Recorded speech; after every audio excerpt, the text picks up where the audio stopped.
Assalamualaikum sahabat, bagaimana kabar kamu hari ini? Kami doakan semoga selalu dalam rahmat dan karunia Allah ya.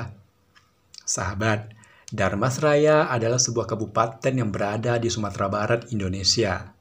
Dahulunya, Dharmasraya adalah sebuah kerajaan besar yang daerah kekuasaannya hingga ke beberapa wilayah di Asia Tenggara. Hingga pada akhirnya, Raja Adityorman memindahkan pusat kerajaan tersebut ke pedalaman Minangkabau, yaitu Pagaruyuang. Nah, sahabat, karena ini adalah pembahasan yang sangat menarik, maka tetap siagakan konsentrasi kamu dan besarkan volume videonya buat menyimak sahabat berbagi. Tapi sebelumnya, yuk rame-rame dukung channel ini dengan cara subscribe buat kamu yang belum subscribe. Bila kamu suka, silakan di-like, bagikan ke teman-teman kamu agar mereka juga dapat info penting ini, dan yuk diskusi di kolom komentar. Adat pesan syarat, syarat pesan di kitabullah.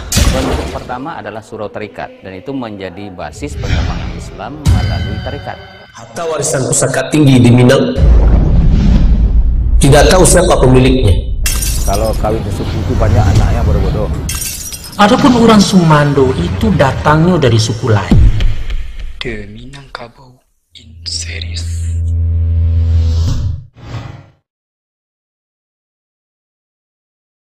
Sahabat, kemunduran Kerajaan Sriwijaya akibat serangan Rajendra Chola I telah mengakhiri kekuasaan Wangsa Sailendra atas Pulau Sumatera dan Semenanjung Malaya.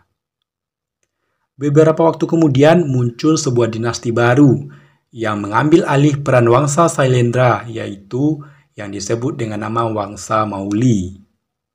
Prasasti tertua yang pernah ditemukan atas nama Raja Mauli adalah Prasasti Grahi tahun 1183 di selatan Thailand.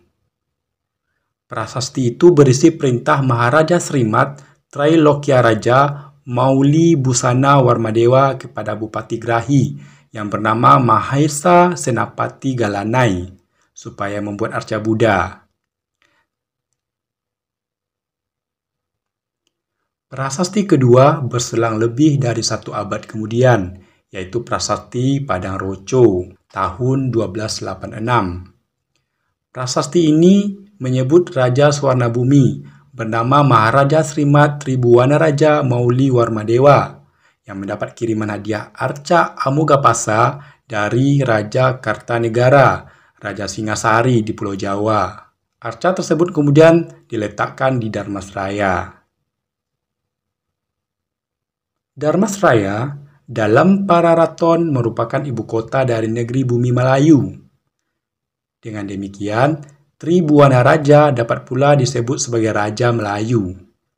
Tribuwana Raja sendiri kemungkinan besar adalah keturunan dari Trailokya Raja. Oleh karena itu, Trailokya Raja pun bisa juga dianggap sebagai Raja Melayu, meskipun Prasasti Grahi tidak menyebutnya dengan jelas. Dan sahabat, yang menarik di sini adalah daerah kekuasaan Trailokya Raja pada tahun 1383 telah mencapai Grahi yang terletak di Thailand atau Chaiya sekarang.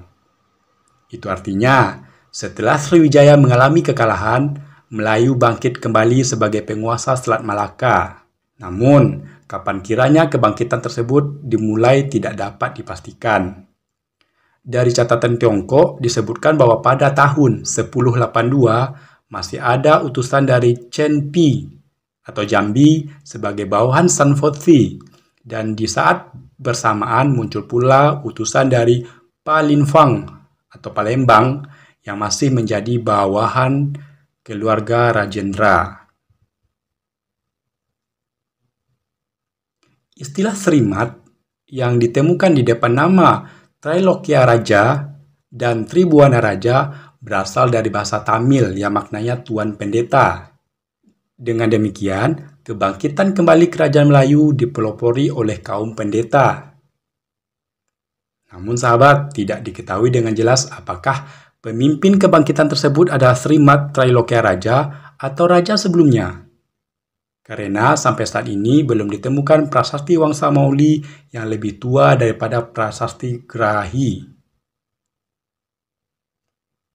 Nah sahabat, dalam naskah berjudul Zufanzi, karya Zhao Rugua tahun 1225, disebutkan bahwa negeri Sanfuzi memiliki 15 daerah bawaan. Lalu kemudian, dalam naskah-naskah kronik Tiongkok, istilah Sanfuzi digunakan untuk menyebut Pulau Sumatera secara umum. Namun pada zaman dinasti Song, sekitar tahun 990-an, istilah ini identik dengan Sriwijaya. Namun, ketika Sriwijaya mengalami kehancuran pada tahun 1025, istilah Sanfuzi masih tetap dipakai dalam naskah-naskah kronik Tiongkok, yaitu kedatangan utusan Sanfuzi ke Tiongkok pada periode 1079 dan 1088. Lalu kemudian, dalam berita Tiongkok yang berjudul Sung Hui Yao, disebutkan bahwa kerajaan Sanfuzi tahun 1082 mengirim duta besarnya ke Tiongkok, yang saat itu di bawah pemerintahan Kaisar Yuanfong. Duta besar tersebut menyampaikan surat dari Raja Keinpi atau Jambi, bawahan Sanfuzi, dan surat dari Putri Raja yang diserahi urusan negara Sanfuzi, serta menyerahkan pula 227 tahil perhiasan, rumbia, dan 13 potong pakaian. Kemudian dilanjutkan pengiriman utusan selanjutnya tahun 1088. Sebaliknya, dari daftar daerah bawaan Sanfuzi tersebut tidak ada menyebut Melayu ataupun nama lain yang mirip dengan Dharmasraya. Dengan demikian sahabat, istilah Sanfuzi pada tahun 1225 tidak lagi identik dengan Sriwijaya, melainkan identik dengan Dharmasraya. Jadi, daftar 15 negeri bawahan Sanfuzi tersebut merupakan daftar jajahan kerajaan Dharmasraya, karena saat itu masa kerajaan Sriwijaya sudah berakhir. Jadi, istilah Sanfuzi yang semula bermakna Sriwijaya tetap digunakan dalam berita Tiongkok untuk menyebut Pulau Sumatera secara umum, meskipun kerajaan yang berkuasa saat itu adalah Dharmasraya. Hal yang serupa terjadi pada abad ke-14, yaitu zaman Majapahit dan dinasti Ming. Catatan sejarah dinasti Ming masih menggunakan istilah Sanfuzi, seolah-olah itu Sriwijaya masih ada. Sementara itu, catatan sejarah Majapahit berjudul Nagara Kertagama tahun 1365 sama sekali tidak pernah menyebut adanya negeri bernama Sriwijaya, melainkan Palembang. Lalu kemudian sahabat, dalam Kidung Panji Wijayakrama dan Pararaton menyebutkan pada tahun 1275, Kertanegara mengirimkan utusan dari Jawa ke Sumatera yang dikenal dengan Ekspedisi Pamalayu yang dipimpin oleh Mahisa Anabrang atau Kebo Anabrang. Kemudian pada tahun 1286, Kertanegara kembali mengirimkan utusan untuk mengantarkan arca Agomapasa yang kemudian dipahatkan pada prasasti Padang Roco yang berada di Dharmasraya. Tim ini kembali ke Pulau Jawa pada tahun 1293, sekaligus membawa 2 orang putri dari kerajaan Melayu yang bernama Darapeta dan Darajingga. Kemudian Darapeta dinikahi oleh Raden Wijaya yang telah menjadi Raja Majapahit, pengganti Singasari. Dan pernikahan ini melahirkan Jayanegara, Raja kedua Majapahit.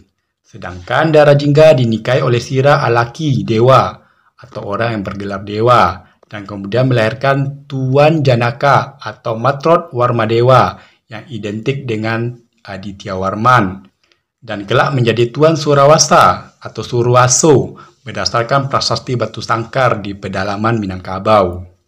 Lalu sahabat, setelah membantu Majapahit dalam menaklukkan beberapa penaklukan, pada tahun 1347, Aditya Warman memproklamirkan dirinya sebagai Maharaja Diraja dengan gelar Srimat Sri Udayatya Warman Pratapaparakrama Rajendra Mauli Warmadewa dan menamakan kerajaan dengan nama Malayapura.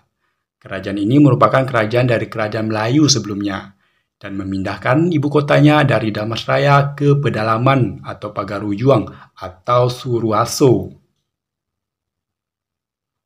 Nah, sahabat, dengan melihat gelar yang disandang Adityawarman, terlihat dia menggabungkan beberapa nama yang pernah dikenal sebelumnya. Mauli merujuk kepada garis keturunan pada bangsa Mauli, penguasa Dharmasraya. Dan gelar Sri Udayatya Varman pernah disandang oleh seorang Raja Sriwijaya, serta menambahkan Rajendra nama penakluk penguasa Sriwijaya, Raja Chola dari Coromandel. Hal ini tentu sengaja dilakukan untuk mempersatukan seluruh keluarga penguasa di Swarnabumi.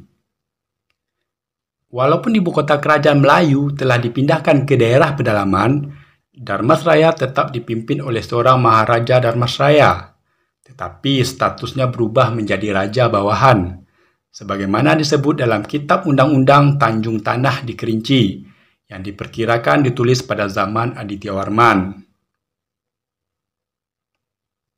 Nah, sahabat, demikian sejarah kerajaan Dharmasraya. Bila ada tambahan, silakan tulis di kolom komentar. Terima kasih telah menonton. Jazakumullah khairan. Barakallahu fikum.